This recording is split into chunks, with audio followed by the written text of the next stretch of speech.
Ana Paula Valadão compartilhou recentemente em detalhes sobre uma forte crise emocional que enfrentou, revelando que chegou a um ponto em que não conseguia se mexer. Durante uma live com o psiquiatra Ismael Sobrinho, a cantora descreveu que a pressão de liderar grandes eventos, combinada com esgotamento físico e emocional, resultou em uma grave crise de depressão. Ela mencionou que, após uma discussão com sua equipe durante os ensaios para um congresso importante, acordou no dia seguinte chorando incontrolavelmente e se sentindo paralisada, como se estivesse presa dentro de seu próprio corpo. Te deu algumas fases assim que você teve assim, não, vou parar, vou dar uma estopada na minha vida, o que eu tô fazendo assim?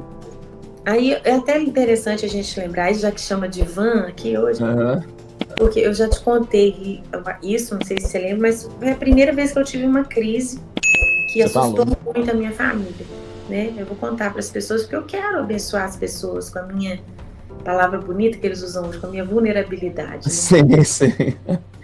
Então, depois disso que eu vou contar para vocês agora, é que meus pais e a liderança do Diante do Trono, que era o Sérgio Maestro, a Zenete e o Gustavo, eles começaram a me proteger e me pedir, dizer realmente que eu não iria mais atender as pessoas no final dos eventos. Porque eu me sentia muito esgotada. Eu, por exemplo, se eu ia para um show, aquele ambiente muito grande... Você tirava foto, tinha que tirar foto, sei lá, conversar com a galera, você ficava até 2 horas da manhã. Horas. Não sei se 2 horas da manhã, porque às vezes o culto era de manhã na igreja, mas a gente se prepara com antecedência, a gente faz passagem de som também, a gente chega na igreja mais cedo, depois que acaba, você tá com fome, você tá cansado. Às vezes eu tinha que voltar num outro culto mais tarde, ou numa viagem, é muito desgastante, e eu me dou mesmo, eu não poupo, sabe, ali no altar, que qualquer palco para mim vira um altar pro Senhor. Sim.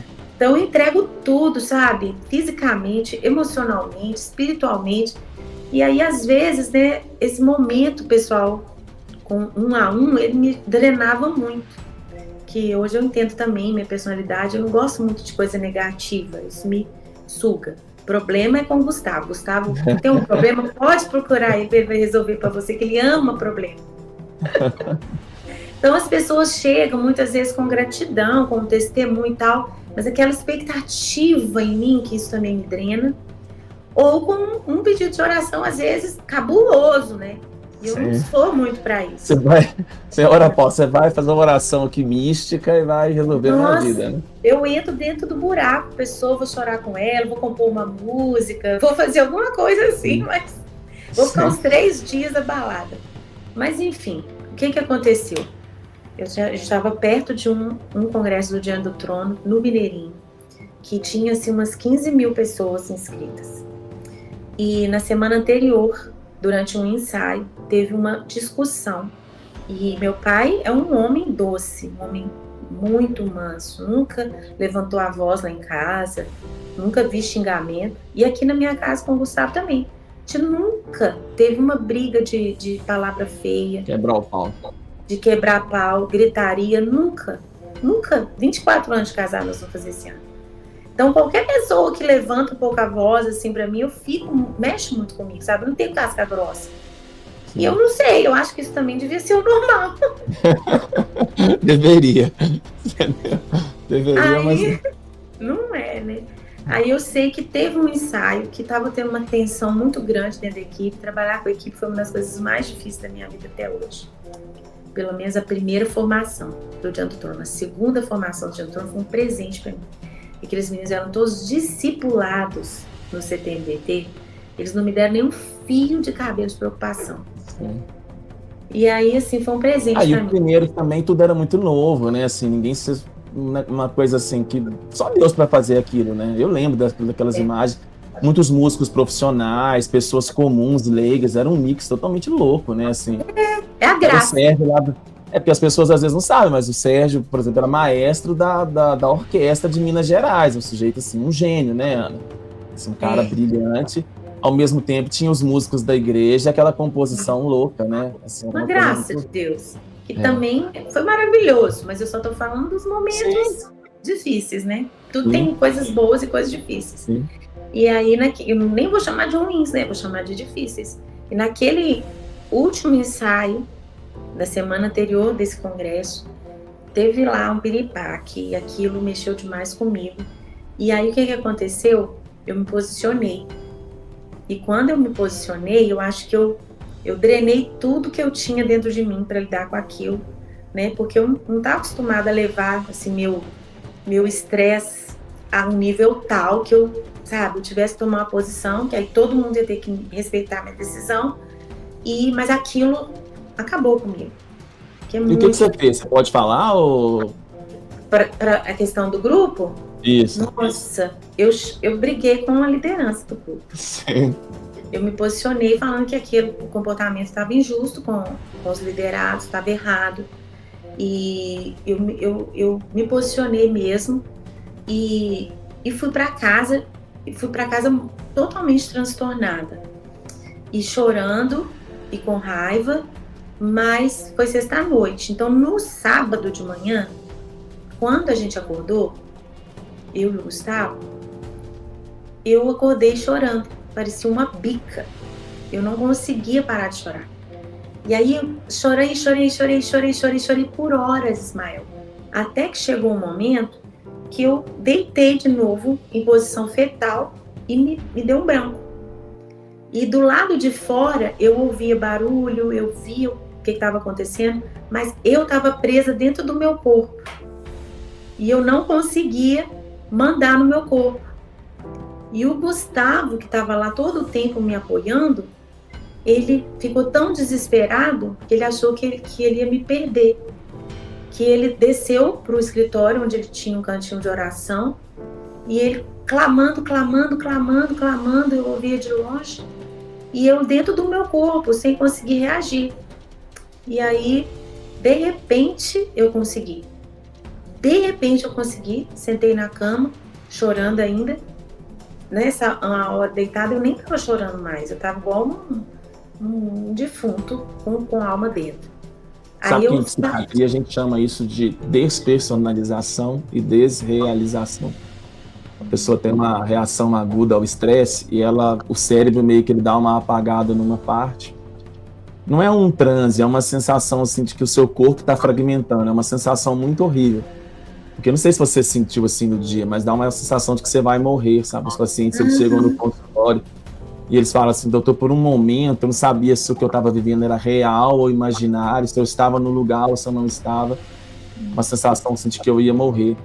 E essa sensação ela é horrível. Tem gente que tem isso toda semana, assim, antes de tratar despersonalização, desrealização, tá muito associada a estresse. Talvez, né? Tá falando porque você já me contou essa história, mas acho que foi a primeira crise que você teve, né? Assim, Não, essa foi a primeira.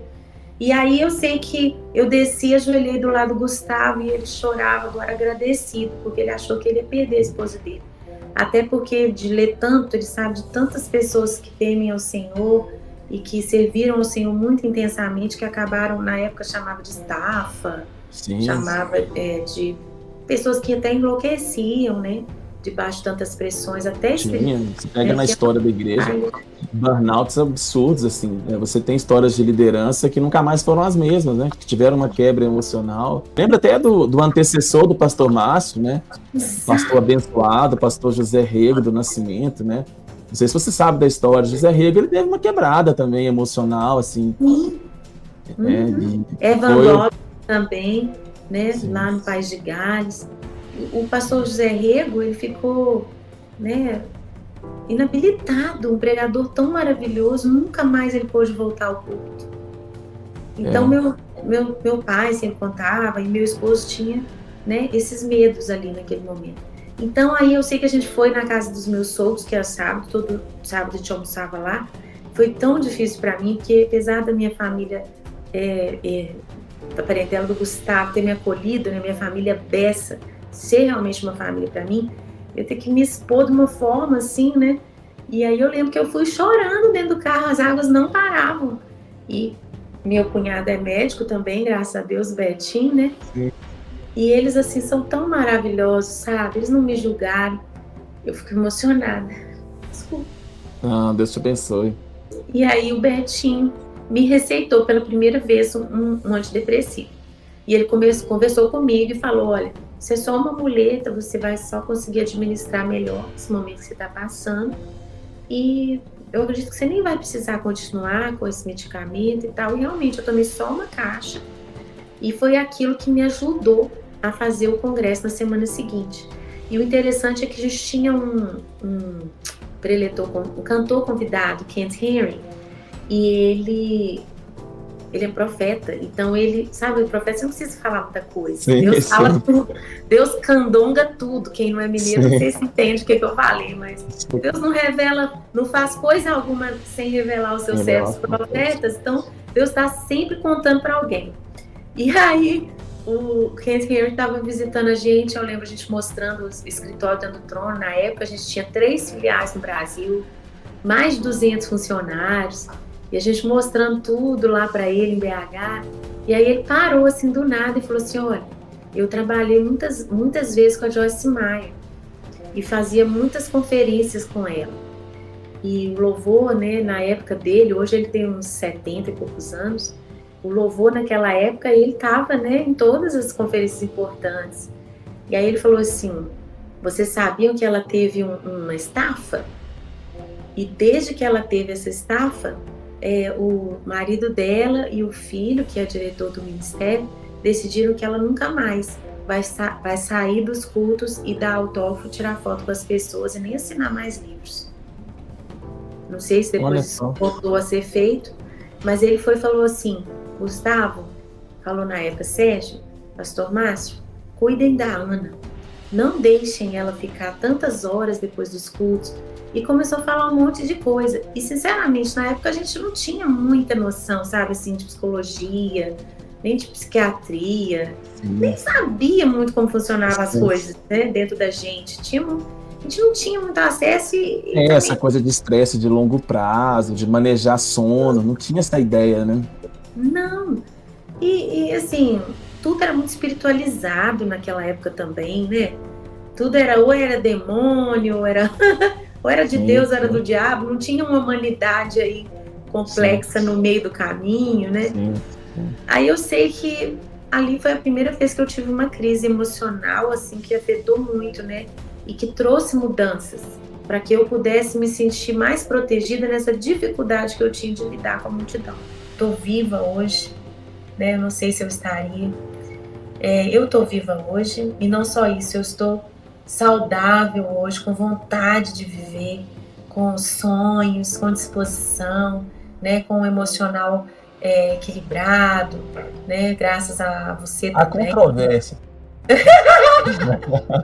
Mas até a TPM tá boa, sabe, tá convertida. Então, assim, os meus filhos também são talvez o motivo principal, porque eu estou bem, eu estou aqui, meu casamento tá bem, nós estamos aqui maravilhosos, curtindo cada dia mais, nós dois. Mas os nossos filhos, eles também são talvez algo ainda mais importante nisso tudo. Atualmente, ela se considera saudável e equilibrada, graças ao suporte de sua família e de seu esposo Gustavo, que foram fundamentais em sua recuperação. Registre aqui nos comentários sua opinião. Que Deus te abençoe. E até o próximo vídeo.